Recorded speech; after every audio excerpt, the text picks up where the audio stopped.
Bonjour à tous, vous êtes sur la chaîne de la plateforme Atas. Dans cette vidéo, nous allons analyser les modèles stop et identifier les plus efficaces d'entre eux. Cela vous permettra d'analyser le marché de manière plus professionnelle en temps réel et de reconnaître les retournements potentiels. Nous allons également sélectionner les indicateurs nécessaires pour analyser les barres stop, alors restez avec nous. Tous les exemples de cette vidéo sont basés sur les futurs CMI sur l'or avec le ticker GC. En ce qui concerne le choix du cadre temporel, il est recommandé de se concentrer sur un intervalle allant de 15 minutes à 4 heures pour travailler avec de tels modèles. L'analyse de l'instrument a montré que les intervalles de temps plus courts que 15 minutes peuvent manquer de volatilité pour identifier des modèles de qualité. De même, tout au-dessus de 4 heures présente un retard temporel important dans la formation des bougies, ce qui réduit considérablement le nombre de modèles de qualité par rapport à l'intervalle intrajournalier. En plus, le trading sur des intervalles de temps plus longs augmente le risque. Nous allons examiner les graphiques de 30 minutes, et utiliserons les graphiques de 5 minutes pour affiner l'analyse à la fin de la vidéo. Pour identifier un modèle stop, vous aurez besoin d'un graphique en cluster affichant le total de volume sous forme d'histogramme. Il est possible de se contenter d'un affichage classique, mais il est beaucoup plus difficile de repérer visuellement les accumulations de volume simplement à partir des chiffres. L'idée principale du modèle stop est de repérer des bougies avec une accumulation de volume qui empêche le prix de continuer dans la direction de son mouvement initial. Pour déterminer ce volume, on peut utiliser soit le volume maximal dans la bougie, soit une accumulation de volume formant un cluster important. Nous allons utiliser des accumulations de niveaux, car elles sont généralement plus informatives que des niveaux isolés, détachés d'une grande accumulation. La mécanique principale du modèle repose sur un mouvement directionnel, soit à la hausse, soit à la baisse, suivi d'une pause, ou mieux encore, d'un recul dans la direction opposée. Comme on peut le voir dans le premier exemple, le prix montait sous la pression des acheteurs, puis un léger recul s'est produit, du haut vers le centre de la bougie. La clôture de la bougie se trouve dans le cluster de volume, ce qui indique l'impossibilité du prix d'aller plus haut dans cet intervalle de temps. Dans le deuxième exemple, nous avons un modèle plus agressif. Le prix a baissé pendant 30 minutes sous la pression des vendeurs, mais finalement, la bougie s'est clôturée au niveau du prix d'ouverture et au-dessus du volume. Autrement dit, le vendeur n'a pas réussi à faire du progrès en 30 minutes. Comme vous pouvez le constater, ces deux modèles sont des modèles stop, mais l'expérience montre que le deuxième modèle est beaucoup plus intéressant et puissant que le premier. Prenons une partie du marché où le prix se trouvait pendant un certain temps dans une tendance haussière locale, avant qu'un retournement ne se produise, entraînant une tendance baissière. Nous observons 7 modèles stop. Les 5 premiers se sont formés dans la tendance haussière. Le premier appartient au premier type de modèle stop, où il n'y a pas de recul significatif dans la bougie après un mouvement directionnel. Cela signifie qu'il y a un stop local, suivi de la reprise de la tendance, avec une percée à travers l'accumulation de volume. Le deuxième modèle, dans une bougie baissière, présente un bon recul vers le haut après un mouvement à la baisse, avec un cluster bien défini qui a empêché le prix de continuer à descendre. Comme vous pouvez le voir, ce modèle s'est révélé être un modèle de retournement, et le prix a repris sa tendance haussière. Le quatrième modèle, tout comme le premier, n'offre pas un grand recul, et n'est pas suivi d'un mouvement haussier significatif par la suite. En revanche, les modèles 3 et 5 présentent de bons reculs, même si ces bougies ne sont pas très volatiles. Cependant, le prix n'y a pas réussi à dépasser les clusters. Ces modèles, tout comme le deuxième, se sont avérés être ceux de retournement. Le sixième modèle, tout comme le premier et le quatrième, n'a pas opposé une grande résistance au marché et n'a pas eu de cluster important, bien que le niveau maximal du volume se trouvait près de la clôture. Le septième modèle a également présenté un grand recul après le mouvement du prix à la hausse. La clôture s'est faite dans la zone du cluster, et après cela, la tendance a repris son mouvement à la baisse. En résumé, parmi les 7 modèles, le premier, quatrième et septième ont eu un impact immédiat sur le prix. Si vous les aviez utilisés pour trader, ils auraient entraîné des pertes. Par conséquent, nous nous concentrerons à l'avenir uniquement sur des modèles plus stables avec des reculs significatifs. Maintenant, examinons comment la présence d'une tendance influence l'efficacité des signaux de stop. Il est important de comprendre s'il faut ignorer les modèles stop lorsqu'ils apparaissent à contre-tendance, ainsi que s'il faut négliger les modèles avec de courtes mèches qui semblent moins bons que ceux avec de longues mèches.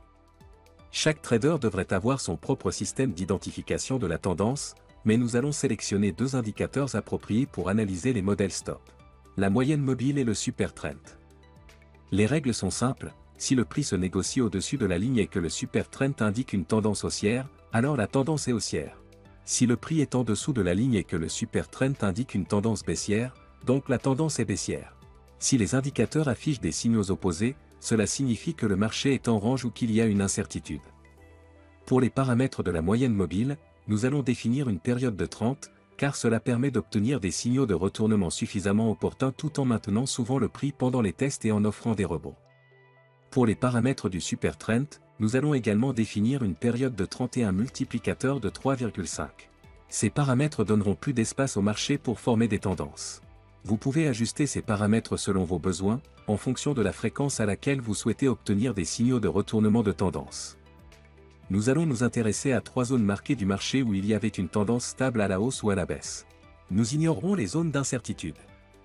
Analysons la première moitié du premier segment. Les filtres indiquent une tendance haussière. Nous observons, tout au long de ce segment, 3 groupes de modèles stop qui empêchent le prix de baisser.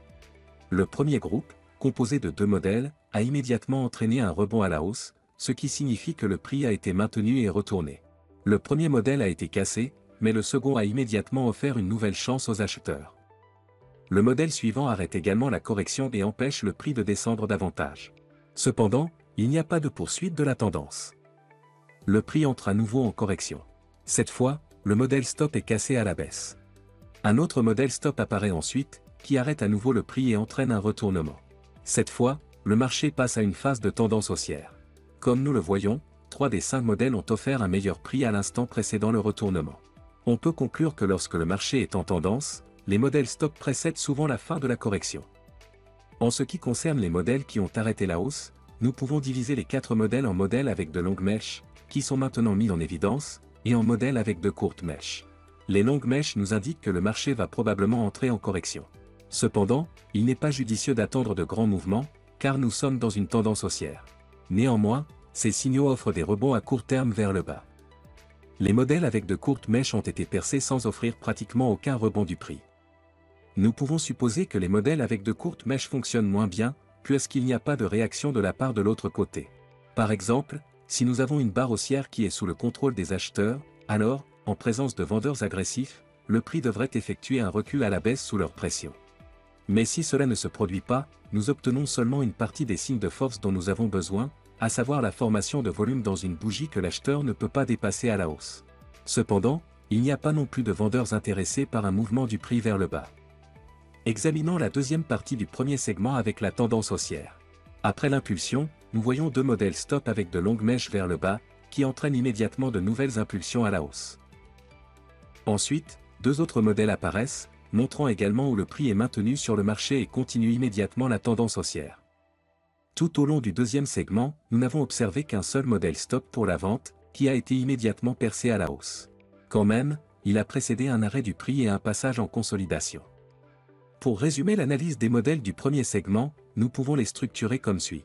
Les modèles stop de la meilleure qualité sont ceux qui sont dans le sens de la tendance. Les modèles stop à contre-tendance avec de longues mèches indiquent le début d'une correction. Les modèles stop à contre-tendance avec de courtes mèches sont les plus faibles et il est préférable de les ignorer. Maintenant, examinons en détail le troisième segment avec la tendance. C'est au moment où le signal de la moyenne mobile et celui de l'indicateur Super Trend se sont synchronisés en ce qui concerne la tendance baissière que le premier modèle baissier avec une longue mèche est apparu. Après sa clôture, la moyenne mobile a changé de couleur, mais techniquement, le modèle se trouvait à un emplacement très favorable et n'a pas complètement retourné la tendance. En fin de compte, cela a entraîné le début d'un mouvement fort et rapide à la baisse. Ensuite, un modèle stop haussier est apparu, qui a temporairement arrêté la tendance et entraîné une légère correction. Lors du prochain mouvement impulsionnel, 2 modèles haussiers avec de longues mèches sont apparus. Le premier modèle a été percé, mais un second modèle s'est immédiatement formé sur la bougie suivante. Cela a entraîné une correction prolongée et a stoppé la tendance. Au cours de la correction, 4 modèles stop baissiers avec de courtes mèches sont apparus, mais aucun d'eux n'a entraîné la reprise de la tendance. Le prix les a percés presque immédiatement, poursuivant ainsi sa correction à la hausse. En outre, après l'arrêt du mouvement, sont apparus les modèles stop haussiers avec de longues mèches. Comme nous pouvons le voir, ils ont également conduit à la poursuite de la correction et ont empêché le prix de chuter pendant un certain temps. Une nouvelle impulsion a été engendrée encore une fois par un modèle stop baissier, qui était 5e dans la série des modèles baissiers. Néanmoins, après son apparition, le prix s'est presque immédiatement orienté vers une impulsion à la baisse. Après l'impulsion, un modèle stop haussier avec une courte mèche est apparu. Il a précédé un arrêt du prix, mais a également été percé. En résumé, le deuxième segment avec la tendance baissière présente une image légèrement différente de celle du premier segment. La principale différence réside dans la nature du mouvement. Comme on le sait, sur le marché des futurs et des actions, le prix tombe plus rapidement et plus fortement qu'il ne monte en tendance haussière. Cette volatilité et cette rapidité ont conduit à ce que nous n'avons pas rencontré de modèle dans la partie principale de la chute, permettant ainsi d'entrer sur le marché lors de la correction. L'exception a été le tout premier modèle baissier, qui a marqué le début de cette tendance. Une autre caractéristique distinctive a été que nous avons eu 4 modèles baissiers consécutifs qui n'ont pas conduit à une tendance baissière. Dans le premier segment avec la tendance haussière, le marché offrait des modèles stop lors des reculs, et le prix montait immédiatement en impulsion. Il est probable qu'un tel nombre d'échecs soit lié au fait qu'ils sont apparus alors que la tendance baissière était déjà épuisée, ce qui signifie que ces séries d'échecs pourraient être des signes de la fin de la tendance. À part cela, nous avons obtenu une confirmation du premier segment. Les modèles stop à contre-tendance avec de longues mèches entraînent presque immédiatement le début d'une correction, mais peuvent être légèrement percés par le prix. Les modèles avec de courtes mèches ne donnent pratiquement pas de rebond ou de retournement et sont presque toujours percés. Examinons le segment suivant, où nous avons à nouveau une tendance haussière, ce qui signifie que la probabilité de trouver des points d'entrée lors des reculs est plus élevée que dans les tendances baissières. Vérifions cela. À l'écran, on a mis en évidence 3 modèles haussiers, qui ont tous été percés après leur apparition. Le premier modèle a précédé un léger mouvement, mais ce n'était pas une bonne impulsion de tendance et, peu de temps après, le prix est entré en correction et l'a percé. Ce qui est intéressant dans ces exemples, c'est que les 3 modèles avaient de longues mèches. Avant cela, il était généralement constaté que les longues mèches et les modèles dans le sens de la tendance précédaient presque toujours une impulsion et empêchaient le prix de percer. Nous avons également vu 2 modèles stop qui ont arrêté la correction, et après leur apparition, le marché a tenté de poursuivre la tendance. Dans le premier cas, un bon mouvement impulsionnel n'a pas suivi, néanmoins, ce modèle se trouvait clairement à la fin de la correction, donc on peut le considérer comme réussi. Pourtant, le second modèle haussier a précédé le début d'une impulsion à la hausse. Il était précédé de 2 autres bougies avec des structures similaires au modèle stop.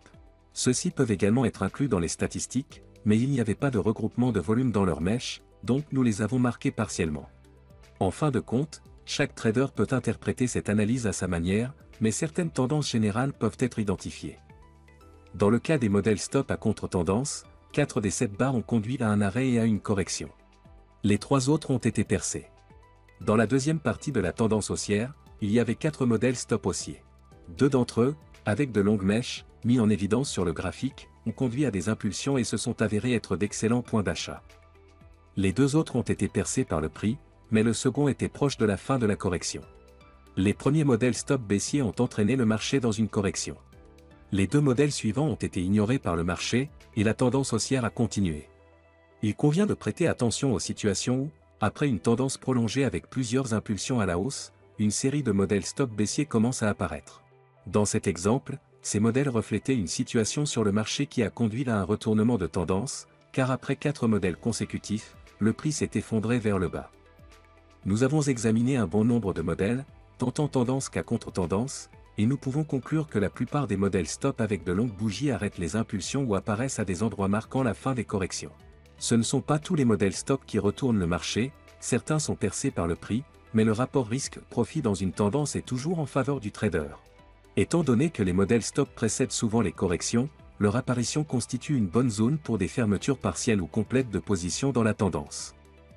Nous espérons que cette vidéo vous a été utile. Restez avec nous et n'oubliez pas de vous abonner.